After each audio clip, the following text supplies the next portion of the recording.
各位亲爱的网友朋友，大家好。今天呢，给大家聊一聊2025蛇年的12生肖的流年运势。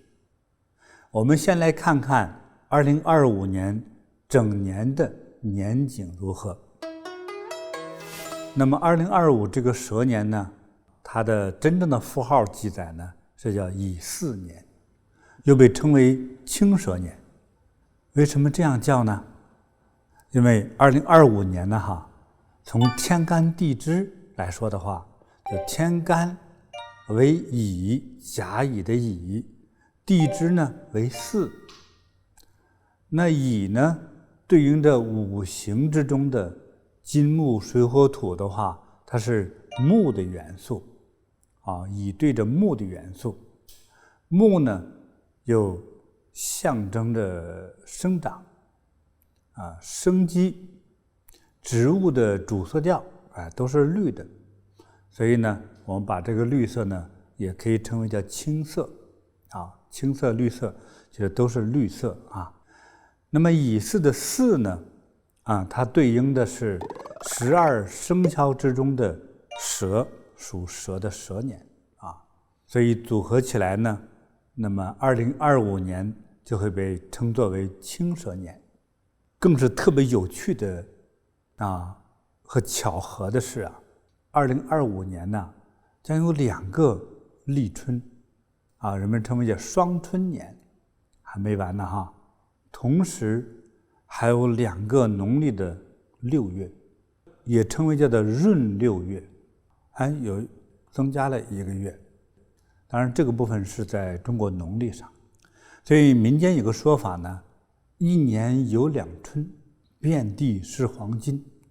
这么听起来还是不错的有可能这个2025年这个蛇年呢更适合于种植和丰收可能这个农作物呢比较方便成长。那我猜呢可能也有利于像生长结合找对象或者开办新事业或者生育这一类的事情。从天干地支的角度来看呢，这个25年呢也是叫做木火年。这个乙呢还属于木属木，那巳呢属火。在五行中呢，这个木生火，事实也是木才可以点燃嘛，在自然界来说的话那么对于八字中的这个火命的人来说，可能是比较有帮助。古人呢对于每一年呢对这个天象自然状态星象之间的关系呢其实做了深刻的研究。那么中国呢这个农历也称为叫黄历，那它呢把这个60年呢称为就是一个整套的这么一个流转的时间。那么这个从纪年来说的话呢，这60年就要重新循环一次所以这60年也称为一甲子。那么这个过了60年之后再重新再记，就是这样的。那中国有一部最重要的经典叫《黄帝内经》，这部经典中就说呢，像这个乙巳年，也就是明年的2025年的蛇年它属于这个风和火的能量非常强的，而这个秋天降温的时候呢，这个能量比较弱，也就是像赶上2个6月嘛，就是闰6月。阴历的6月，那阳历来说就是7月8月，这样也就是最热的这个时间点，它又推迟了1个月，所以使得整个这个地球大地呢就是非常的炎热。就在这个蛇年，等这个热的程度达到一定度的时候，到秋天该降温该冷的时候，冷气不足，因为热量太强，就风火之气太强，使该降温的时候降不住，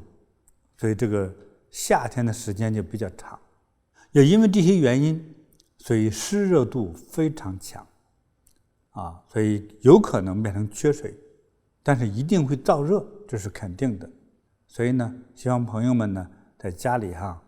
到夏天的时候多备下一些可以饮用的水，就那个大罐的饮用水啊，封存起来，说不定能用得到。还有就风比较多，那风多呢，人容易受寒。还有这个风呢，再加上这个又是木，这个风，又有火，再有这么多的木啊，有这个木命在里头哈，这个一下就变成了火，所以火的太热，那么人体呢更容易上火，尤其是这种伤风感冒的东西啊，这个燥热啊，使人呢就容易往咽喉和头部啊、五官啊这上头，所以容易失眠呐、咳嗽呀、感冒啊、头痛啊，甚至焦虑呀，甚至是 hold 不住脾气发火。这耐性就是因为这个天气这个燥热的原因哈，使这个人的这个耐性就减少了。如果是普通人呢，就容易发火啊，家庭容易是非啊，磕磕绊绊、吵嘴吵架。那么如果是领导人呢，他也同样受到这个天地能量的这个干扰哈，有可能容易引发战争战乱，甚至再可以延续来说，也容易造成社会的动荡不安，所以或者是还有更多的火灾产生。近这30-40年哈，就是人类对这个地球哈使用浪费或者污染的特别过度了，所以有可能导致的这个气候呢就非常的失控性的反常，所以世界各地呢频频出现的这个气候的这种极端的状态也叫极端的气候。你看在24年这个欧洲好几个国家地区出现超过50度的高温，比如在这个沙特阿拉伯的这个非常著名的城市麦加，这里呢是穆斯林朋友们都是朝圣的那个地方，这个温度就突破了51度以上，所以很多信徒在这个过程朝圣之中也没有一个合适修行地方，就热死了。在5月份的时候，这个印度的德里地区，这个温度高达了将近于是53度左右，打破了以往所有的历史记录的最高值，这不得了啊！你看我还去了希腊我一离开之后，希腊也达到了可能50度左右了，就有很多游客就在那热死了，所以这个25年呢，这个青蛇年呢也不容易你看这个火这么旺，所以这个25年的这个温度哎呀，可是要小心应该是可能更高，做好一些防备的工作吧。到新的一年呢每个人因为这个属相不同所以这个运势它是有差别的。到了这个蛇年，属蛇的人呢就进入了本命年了，这往往呢是非常有挑战性的。那属蛇的人呢有冲犯蛇年可是你是本命年，还带着3个难兄难弟一起有点受苦呀。那一起跟着受苦的3个属相是还有了这个本身就犯太岁的是蛇，那么接下来就是猪、虎、猴，属猪、属虎、属猴的这个蛇年都不容易接下来我们会分析每一个属相当中的这个流年的运势，还会给大家呢找到这个化解的方法，帮助大家减少在这个蛇年的冲击，帮助大家平安度过蛇年。首先呢，咱们从属鼠的运势开始讲起。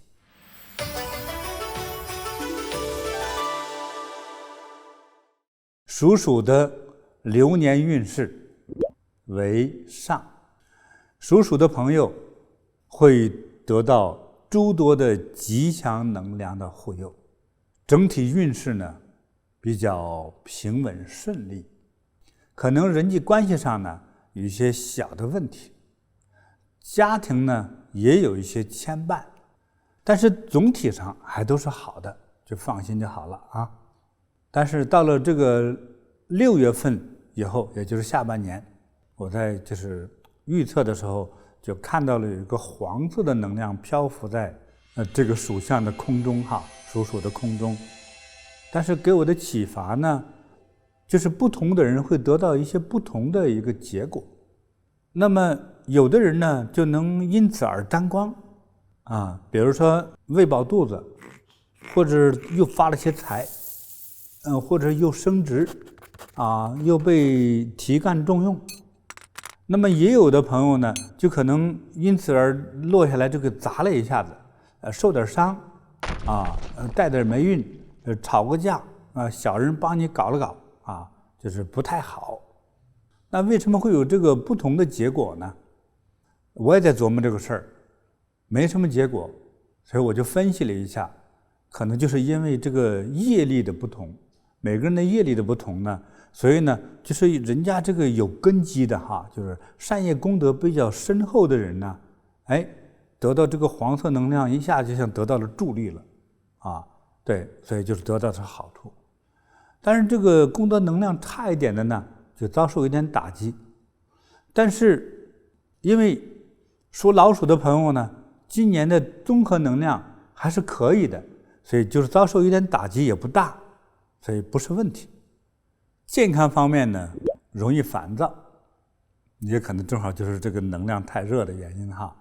消化系统啊、腿啊比较容易出点问题，所以提醒属鼠的朋友呢，要注意这个身体健康、出入平安等等的事情啊。属鼠的在蛇年的情感方面呢，是这样：不见桃花，但有粉色。这个因为是我看到的，所以闭目养神在那看到的。对属鼠的朋友来说呢，在蛇年是没有桃花运的。那虽然没有桃花运，但是它是有这种桃花的机遇，也就是交到异性朋友、增进感情的这种机遇。就天无绝人之路呀哈。所以我的感觉呢，就是单身的呢，就有可能能够脱单，找到对象。那么已婚的或者有固定的异性朋友的呢，可能更促进你们的感情，倒是挺好的。那么在事业方面呢，你还是有吉星来照顾你的，所以呢，比较容易得到赏识和提升的。虽然可能会在这个人际关系上会有一些小摩擦，但是不会受大的影响，总体呢会有好的这个发展。所以提醒呢，就尽量是这个早出晚归，别迟到早退勤快一点，别斤斤计较这样你会更安全更好一些。那财运方面，你的正常收入非常的稳定，比过去呢多有盈余，也就是比之前还好一些。当进入蛇年之后呢，这个你的经济方面比过去更显得宽裕很多。请问师父，什么样的收入算是正常收入呢？难道还有不正常收入吗？我的理解呢，就是人有三财，第一叫正财。那正财呢，通常来说是正常每个月正常的收入，比如说打工族每个月的工资收入，也是非常正确的、合理合法的正确的这个收入，就叫正财。第二叫偏财。偏财呢，通常是就是所谓说的是用钱赚钱，或者用某种特殊技能是业余赚钱。比如说你找了第二职业，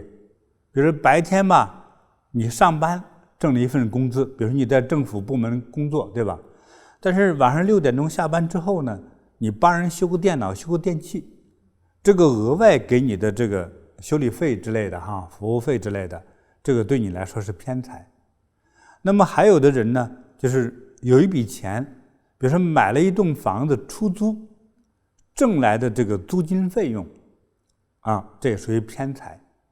就是很多是因为用钱赚钱来的这个钱，而并不是你的职业赚的钱，说这个钱属于偏财。那么第三种呢是横财横财，比如说你那个是路上捡的钱，还有是长辈给你的遗产，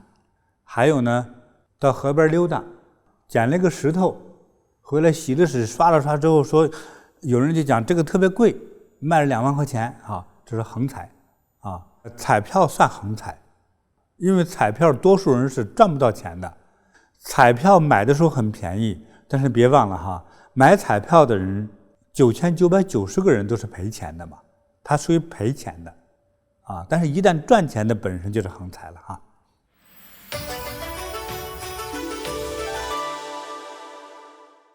属牛的流年运势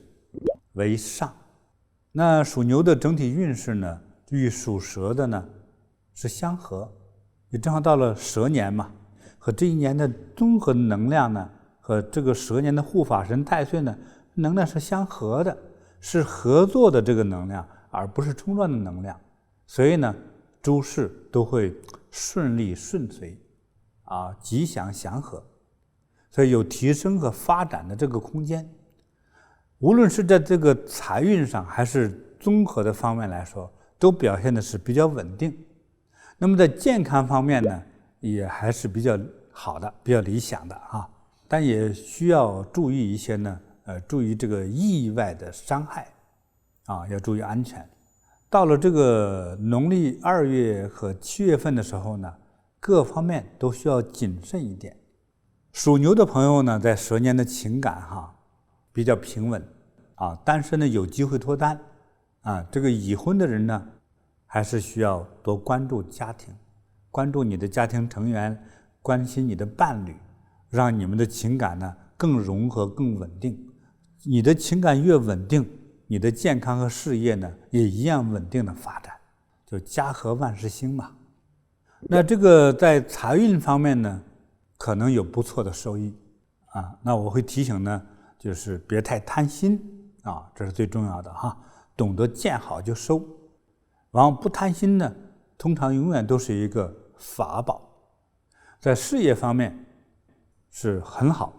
但是提醒的是，在事业上呢，不要节外生枝，也不适合这个岗位的调动、职业的调动啊，或者是跨行业啊，这个都不行啊。要保持在原有的事业职业当中，反而会获得更多的利益，就是不利于变动。师父好，去年师父在预测属牛的运势的时候，比喻为一头10头牛不能动，今年属牛的也不宜动，请问这两者有区别吗？有差别。那去年的牛不能动是它旁边都是悬崖峭壁，它这些动就会摔下去。今年它是有规范的动的，就是它有它整个行动路线，但是它是在这个行业上，尤其是在行业上不要乱调动。为什么我做这个提醒呢？是因为一切都比较顺比较好，当一切是要顺比较好的时候人就头脑就犯热犯晕乎，或者是傲慢的心就来了，甚至贪欲心就来了，觉得赚钱这么容易。我比如说我是做建筑的吧，好吧，我现在开始弄一个出租车队说这不行。就是当你收益越好越顺利的时候，人容易就是做一些错误的行为决定。宏观从佛学来说的话呢，就是你这个功德不太足，所以一发财就躁动，就热锅上的蚂蚁所以很多人挣了一笔钱之后呢，就是因为这个定力不足首先是自己的心动，总想说钱不能放着一定要让它再去生财，再去用钱生钱这个不是错误，但是不可以盲动，一定要经过调查分析之后再找着机遇，再适当的投资，而且不能把资金投到一个方面，就很容易出问题。那在美国当代最著名的超级富豪巴菲特先生呢也这么说他说类似的话，就是做你最熟悉的事儿。那第二句话就是你别做你不熟悉的事儿嘛，就是这样嘛。所以呢，我也忠告给大家别乱跳，见好就收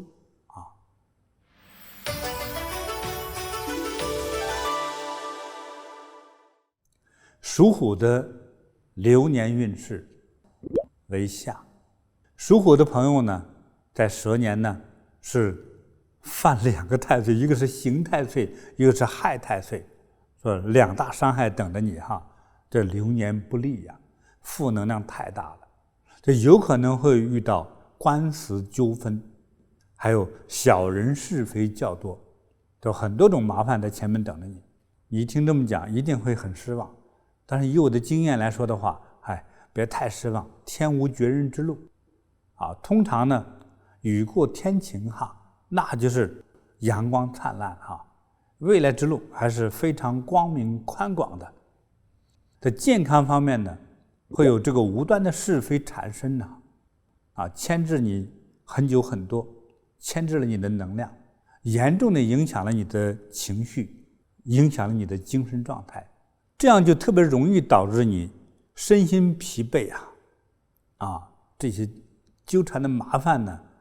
让你还产生这个具体的身体健康问题，比如说皮肤肠胃呀、腿脚都可能容易出问题一定要多保重，小心一点，也看开一点。无论多么大的风雨，来得越猛，其实过得也越快。越猛的风雨过后之后，就是美好的大晴天。在事业方面，整体的运势多波折呀，不容易出彩，不容易出成就。所以因为你是2大这个麻烦都在你头顶上笼罩着所以这个蛇年呢，不求收获，但求能够稳定的度过就好了。在财运方面比较麻烦，容易破财，不利做任何投资。在情感方面呢，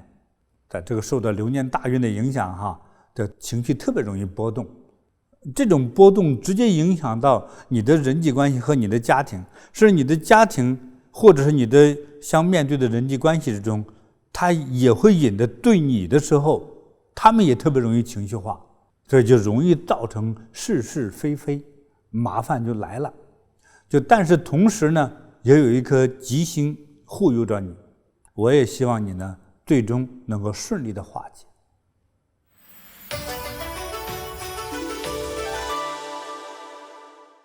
属兔的流年运势为中，属兔的朋友呢，在蛇年呢，运势是中等，中不溜，但是到下半年呢，就不太顺，容易招惹是非或者横事灾祸。还好的是呢，这个问题不是太大，原本可以平稳的度过，但是因为这个流年的原因呢，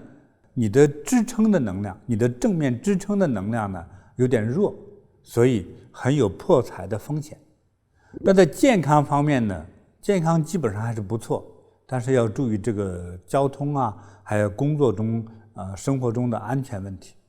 在事业方面呢，这个职场的运势还是可以，有希望能得到提升。在情感方面呢，今年有桃花，有利于情感那你想单身的朋友呢，正是有桃花运的时候所以你可能正好遇上有异性，就看着你就是放光那么帅，那么美那么可爱，这是一个脱单交友的好机会。那么已婚或者是已经固定的这个情感关系的人呢，也在这个时候呢，还是要也注意维护好你的这个伴侣的这种情感多点陪伴你要多一点关心。所以在蛇年呢，属兔的朋友有这么多的命相问题你的这个桃花运也不错，但是提醒呢，还是放宽心情，把握好自己的情绪，无论在工作中还是在这个恋爱中或者在这个家庭之中把情绪把握好这样呢，才有利于你的情感与生活。在财运的方面呢，基本稳定，就是有可能有小破财。还有呢，你呢到这个蛇年呢，有莫名的精神压力，让自己很烦躁、很惶恐，所以对于这个财运和这个健康是不太有利的。所以呢，希望你呢心胸稍微豁达一些，这样对于财运呢、事业健康就是都是有正面的帮助。师傅好，请问破财是不是投资失败了，或被人骗了钱呢？这是好问题。那么在破财的这个能量来的时候呢，其中含有就是说你把钱被骗去作为一个假投资，就被人骗走了，这是极有可能的。但是赶上破财的时候，你想，比如说出个小事故，就是一个小车祸，比如说你的脚扭伤了，不管找哪个大夫看要不要花钱，还有孩子在学校惹祸了，那学校说的话，你得拿些钱来补，要不然的话，你的孩子还是换到别的学校吧，就你的消财免灾呀，是吧？还有的时候，你就有任何一种碰撞、冲撞、交通事故，还有健康方面，所以很多方面出了问题，都可能是需要用钱来解决。所以这些钱和你的被骗钱和投资是两回事，他就让你花钱。这个破财呢，可能是多方面造成，让你多花费用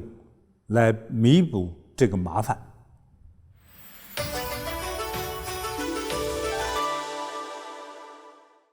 属龙的流年运势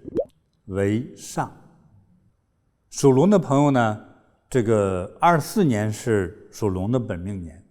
那么进入了这个蛇年之后呢，就时来运转了，吉星高照，将迎来好运气啊，这就叫做转运哈。那整体上来说呢，是要顺心如意啊，事业与财富都会提升啊，什么桃花运呢，健康呢就相对的稍稍弱一点啊。有人说呢钱多身体差，这也有可能啊。在蛇年属龙的朋友，你可是12个属相之中的这个最好的财运，是财运总冠军。在健康方面运势一般，身体健康会有一些轻微的受到影响的问题，比如说伤风感冒啊，但是问题都不大。那我还看到呢，就是一部分也许是年龄问题哈，一部分属龙的朋友，那到蛇年呢，要注意保护一下你的脊椎、腰椎之类的。在事业方面是很不错的，都是顺风顺水哈，这个财运也好。我个人做一个提醒，就是属龙的朋友一定要记住哈，不图一时之利，也就是不图短期利益，但希望呢，叫目光放得长远一些啊，要有远见，要跨越时空看问题。今年种树，今年不能摘果的，否则就不能成大事了。所以要提醒你呢，要坚守自己的理念和追求，最终一定会获得大成就的。在财运方面呢，属龙的朋友今年是很不错的哈，就是12生肖之中你最好、最强、最大。在情感方面呢，这个运势就不是那么理想，不是你不行，是这个能量运势的问题哈。但是呢，这个单身的人哈，6月份之后有可能有机会，但是呢，这个蛇年桃花不太多啊。对于属龙的朋友哈，那我看到一种景象，就确实有这个桃花能量飘过来，但是伸手一抓呢，有的人抓到，有的人没抓到，所以这个有机会，但是这个桃花有点像虚构的感觉，有点虚，所以呢，就是想脱单的朋友呢，就是时时准备着桃花飘过来。但是呢，这个已经有了这个伴侣啊、家庭的人呢，你呢学会多关怀、多付出、多包容、多尊重，其实就什么都会变好的。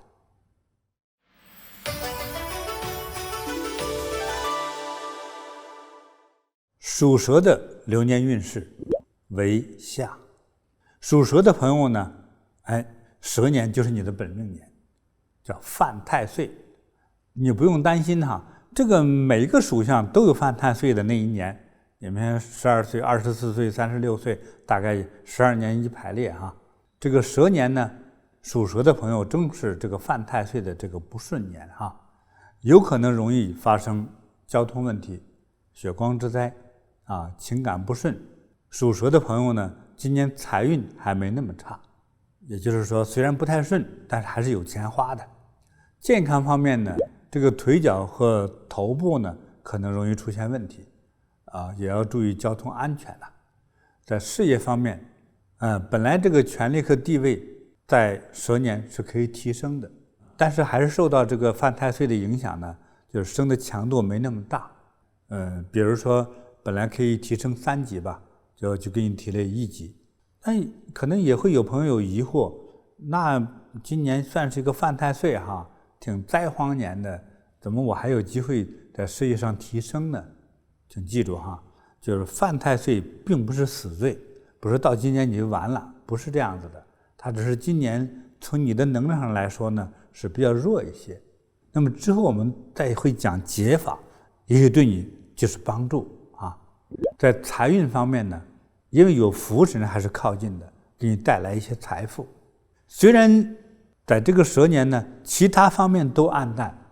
但有财帛放微光就像到了夜晚没有丝毫的光亮，是吧？但是你这个财富的光芒，像那个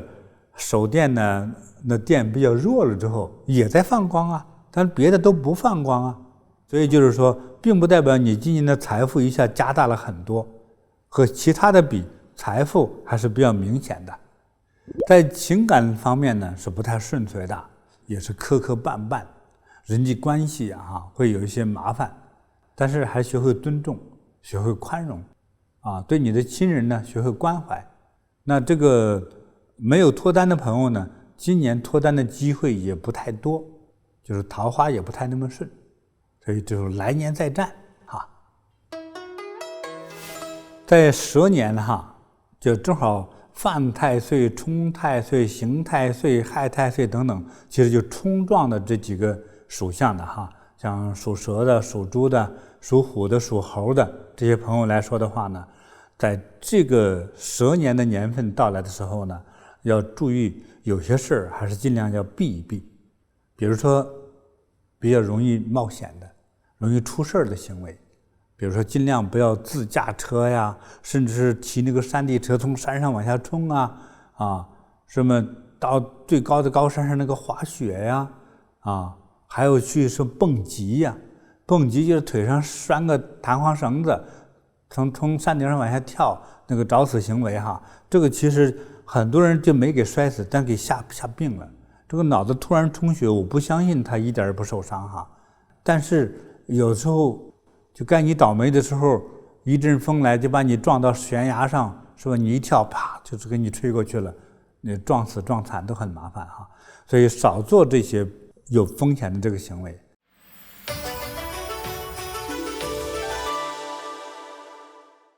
属马的流年运势为上。属马的朋友呢，今年呢这个吉星特别多，好运就来了。在这个健康方面呢还是比较不错的这个属马的呢，到这个蛇年呢，这个心胸豁达，情绪也不错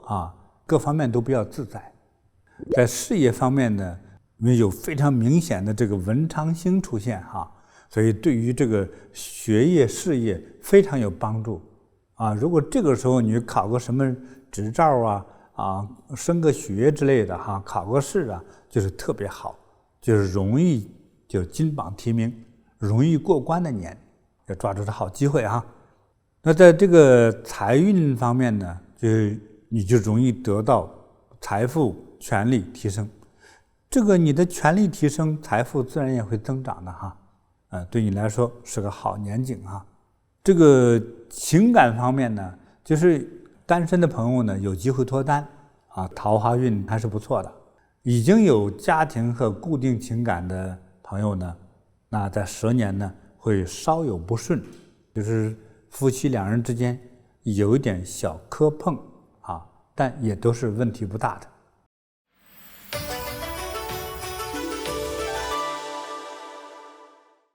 属羊的流年运势为中，整体的运势呢比较波动，但是在这个事业和这个财富上可能会有一点发展，也有一些这个灾星会带来一些比较负面的影响比如说对于你的健康啊、人际关系呀、家庭关系呀带来一些冲撞影响。所以整体运势呢就是中能量稍稍偏弱，在健康方面不太理想自己和家人呢都要多加注意。事业方面还是可以的，是有所发展，但是也会受到这个负能量的牵制和影响不会有特别亮眼的成绩因为对你来说是个平常年求平顺就可以，实际今年你的能量综合状态就是平顺。那财运还是可以的有点财运。在情感方面呢，桃花运有点弱，但是有点弱也是是有机会的，就是成功率没那么高。所以呢，单身的朋友这也是机会，好吧？缘分就在那儿，说明伸手就捞一个回来就是有机会脱单。已婚的呢，就保持原来的情感的样子，没有太多的增加。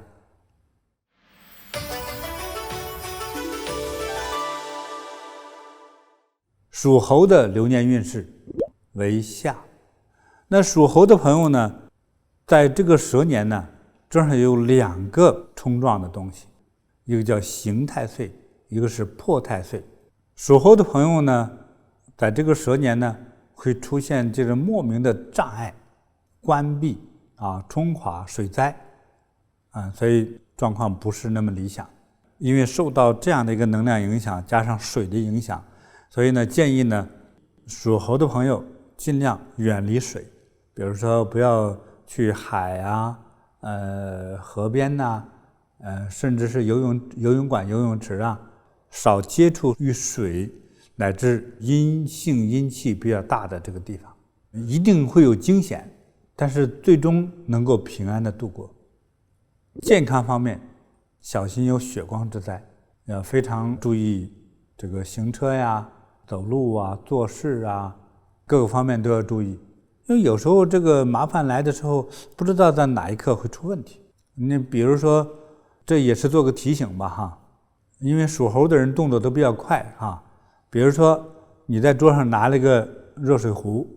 你想拿到后面的桌子上去，扭头也不管旁边有没有人，扭头就走，这个热水瓶和后面突然来的人咣一撞，就容易让人受伤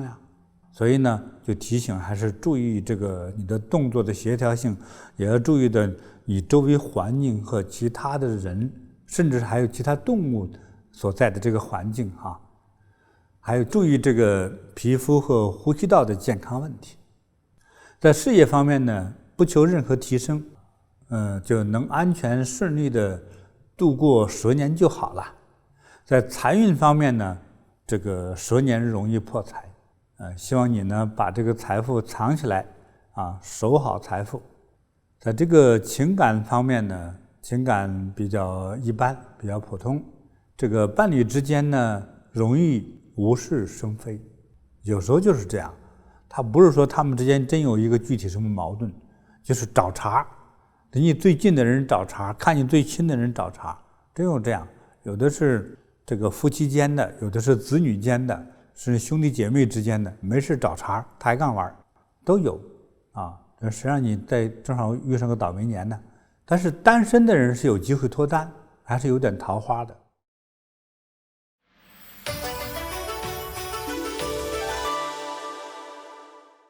属鸡的流年运势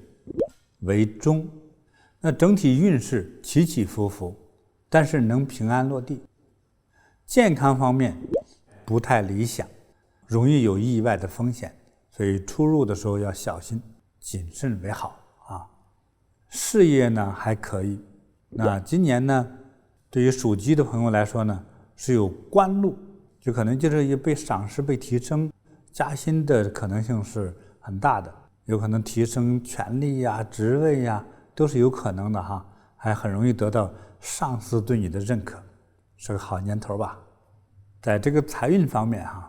正财收入稳定，财富有盈余，意外之财不可得。有些意外之财呢，如果就是得了也会破掉。那我呢，在闭眼观看的时候呢，看到这样一个画面哈，在那个水池里呢，有人的手呢在里头想捉一条鱼，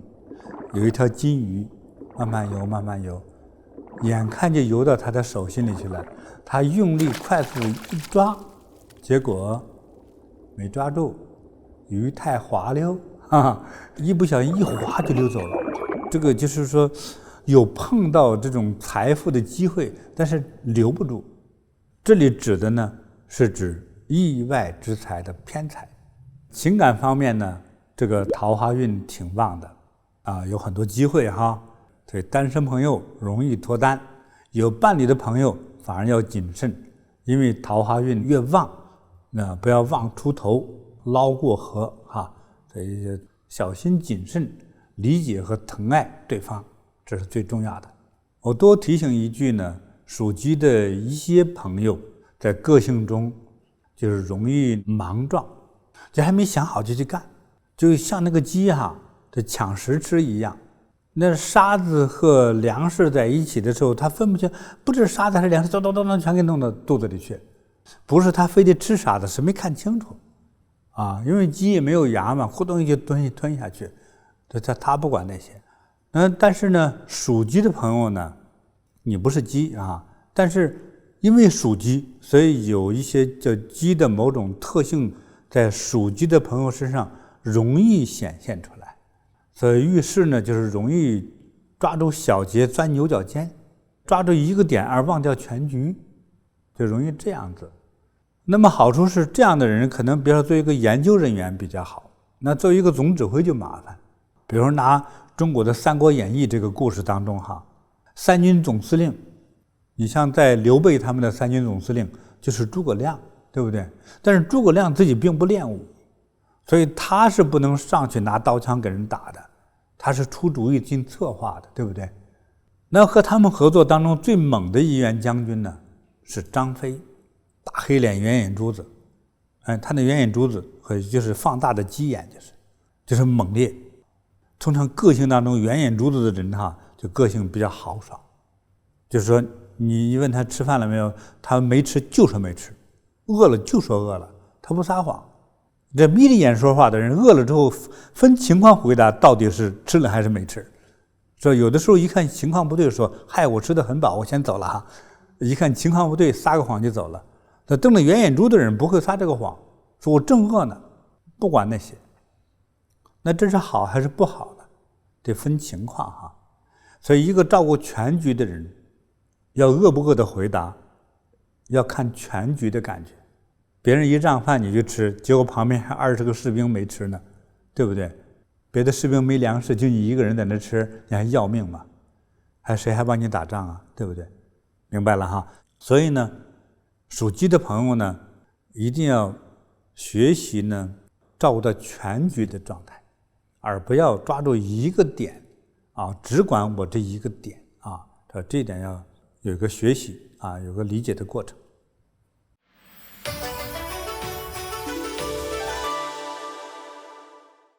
属狗的流年运势为中，属狗的朋友呢，在蛇年的运势还是比较平稳的。属狗的朋友呢，在这个农历年后1、2月份，还有年尾的11、12月份左右的时候，一定要注意交通出入安全，在这上头要做一些准备，比如说那个时候不要喝酒不要在困的时候开车等等，这要注意那在9月份左右的时候呢，可能有些事情要等你来进行决定抉择，所以你一定要稳重一点不要鲁莽，也别贪心，其他方面都不错。健康的运势呢还是不错的，身体状态良好。在事业方面呢，运势比较好，有利于这个职场的发展，容易得到上司的赏识和提拔，与这个同事的这个关系呢也比较融洽，团队合作的也是很好的，你看你多好。在财运方面呢是相对比较平稳，在正财方面是有所增长，比如你的上司看上你了，对吧？觉得你干得不错，给你加薪或者多点奖金，你就自然就增长了嘛。但是偏财方面还是差一些哈，所以小心投资啊，投资需谨慎的哈。情感方面呢，我看到这个狗头上插满了桃花啊，这小狗变得人见人爱，所以属狗的朋友哈，好机会来了，这随便街上走啊，桃花就跟来哈，说脱单几率极高。已经有伴侣的朋友呢，就多沟通，这个多理解，多陪伴。师父好，桃花运旺是好事吗？桃花太旺的时候，对一种人好，就是个人综合条件比较差的，比如说长得不太那么好看，身材也不太好看，口才也不怎么样，财富也不怎么多，表达力也不会说，等等的，这个综合条件比较差的人，就是因为这个桃花旺的原因呢，让这样的人是无人问津的，不容易找对象的朋友，机会就来了。但是本来就是个人条件比较好的，比如说相貌堂堂，身材很棒，收入很多，口才又好，能说能唱能走能跑，你多了更多的选择。比如说你还没结婚，你有对象，对不对？但是这个时候桃花运使劲冲撞你的时候，会不会让你增加了很多选择性呢？对吧？向你示爱的人就开始多了，是吧？你梦寐以求的某种身材、某种长相的人在你跟前晃荡，我不能完全武断的说是个坏事哈。就是已经有那份情感了，哪怕没结婚，要守住一点呢，要守住初心，守住你对你们之间的情感，少找毛病，多想对方的恩情，是吧？你才能说出于这个原因说我不去沾花惹草，对不对？所以这个很重要。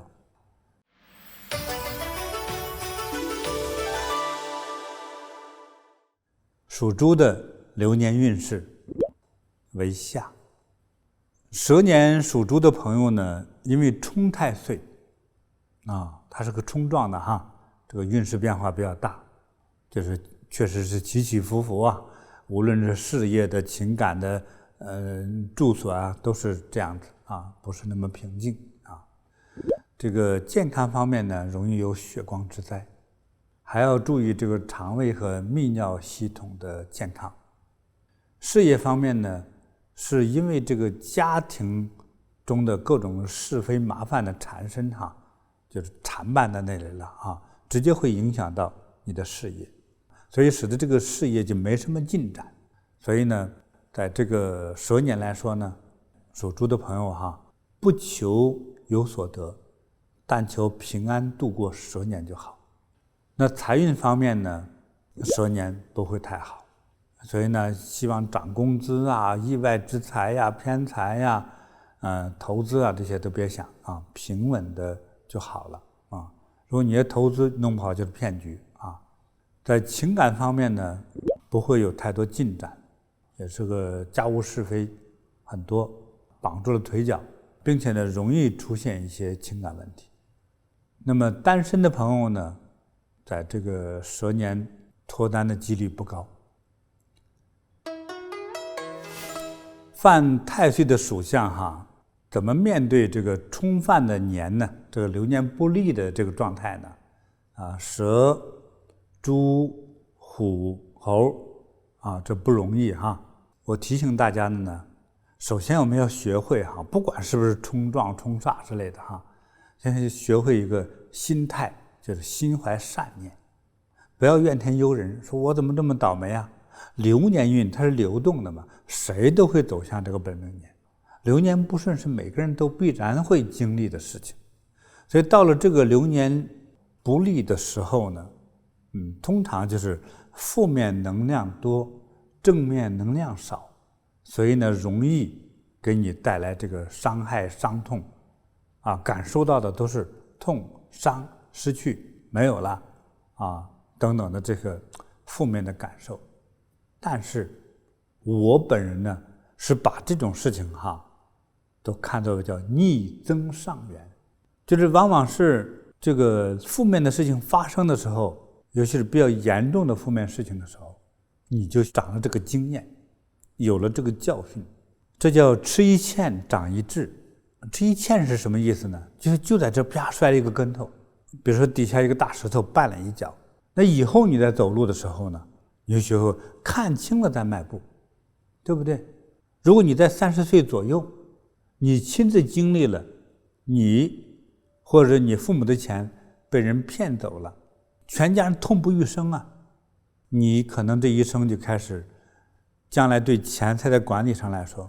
就开始安全了。要能够吃得万般苦，将来才能取得辉煌的成就。就像开头讲的哈，其实想回避这些冲撞流年的话呢，一定要有一个善良的心，慈悲的心。那这样的心怎么表达呢？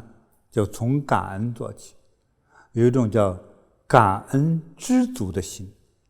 记住，它就变得比较具体了。感恩知足，比上不足，比下有余。那有的人就有这种对比，说对比就是伤害。流年的灾星正是你在追求这些财色名利，贪心太大的时候你贪得越大，灾星越打你，就你那个头角就露出来。如果你没有这个贪心呢，其实这个冲撞是没有的。所以当这个流年这个冲撞来的时候这运气不佳的时候，倒霉年来的时候，我们怎么办？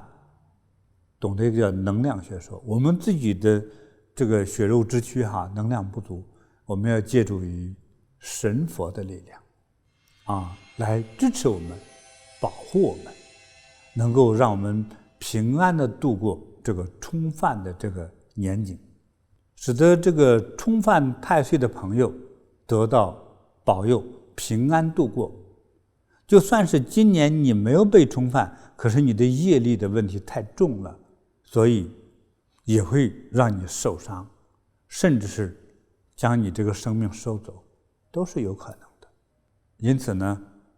我们为大家呢做了一些准备能够请佛菩萨能够护佑我们安全平静的，甚至吉祥的度过这个冲犯之年。所以呢，我们推出来呢，能保佑大家的呢这个功德的项目，来帮助大家渡过难关。比如说塑千手千眼观音菩萨的金身，这份功德项目，有这个灾冲之年呢平安度过。除了保佑这个平安度过这样的流年大运的，甚至还帮我们与这个没太多关系的，比如说我要求生子，求这个交到朋友，求婚恋求健康，求延寿求子孙等等的各种的祈求，佛菩萨他这个慈悲巨大伟大的能量，吉祥的能量，都可能让我们圆满心愿。同时呢，我们还推出呢为这个2025蛇年安太岁灯这个项目。那在佛前供灯，照亮佛的脸庞，照亮我们美好的前程，借佛力消解这所有的冲煞和不吉祥的能量让我们平安的度过2025年。这个2025蛇年呢是个风火年风大火大，能量大。那在这个针对蛇年这样的一个特征状态呢，我呢就是其实在提前1年就感应到，我就开始筹备，为大家准备面对这个蛇年2025年来临的时候的吉祥宝物来进行护身的。这些吉祥的宝物，小手链呢、小宝石宝珠戴在身上，来进行平衡对抗这个25年的这个烽火的这个燥热的能量，让我们得到平安吉祥的护佑和平衡所以呢，25年这个吉祥的颜色呢就是蓝、绿、白。所以准备这些珠珠串串的这些宝物，我们可以随身随时的佩戴在身上手上脖子上随身的包包里还有汽车里还有办公桌上床头上都是可以的，还有书包里头都是可以。那么这个蓝色呢，又代表着海洋，还有宇宙的颜色，就是能量是非常大的，又是冷色调。还有绿色生发之气，也在对峙对抗着那个火道的那个能量，让我们能够清心明目智慧无边永远有一个清净明亮的双眼那白色的法物的能量呢，就是清心、润肺、清肝、明目润喉。所以白色在中医之中呢，这代表着呼吸道，所以对于这个蛇年的这个风热之气起到个非常好的一个平衡的作用非常适合在这个蛇年来佩戴，就帮我们呢打通这个一切的阻塞、障碍和淤堵，使我们所有有缘的朋友呢，佩戴的朋友能够在这个蛇年呢顺顺畅畅、愉快、健康、自在。那现在呢，这个家中的孩子少了，所以有很多朋友呢会养一些小宠物，所以这些吉祥的这些小宝物呢、小法物呢，也可以给小宠物带上。在家中或者公司行号都可以放一些镇宅辟邪的这些宝物，甚至聚财的宝物，像千手千眼观音菩萨像四臂观音的像或者唐卡还有这个聚宝罐功德石我们有不同的功德石它有现在看到有这个红绿彩色的石头，那非常吉祥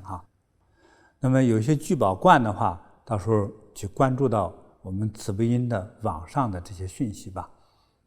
在新年的时候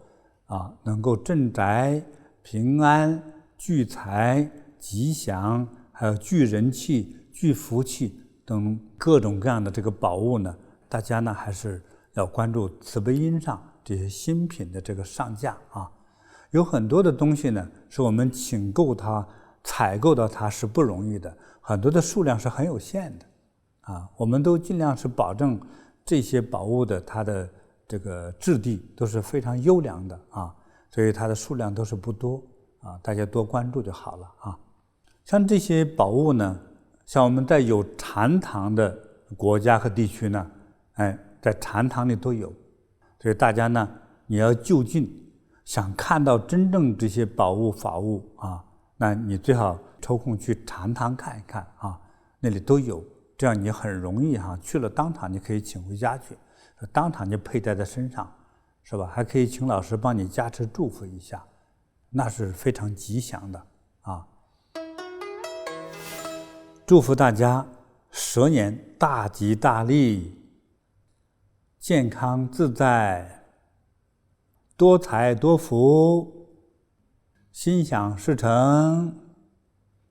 长命百岁，阖家吉祥。下次直播再见。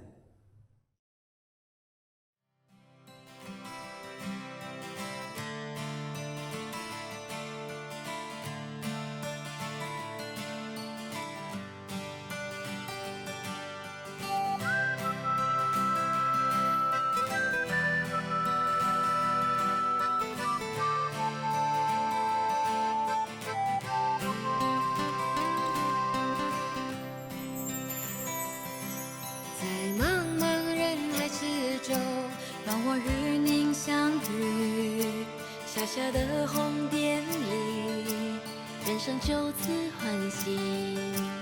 我快乐了，我健康了，我幸福了，我美丽了。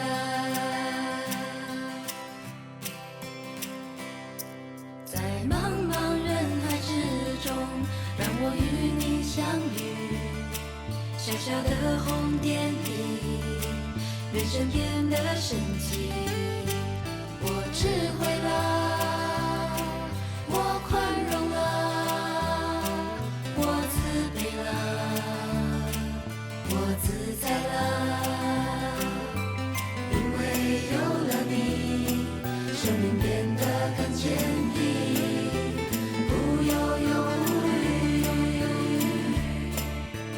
因为有了你，日子不再有哭泣，不再有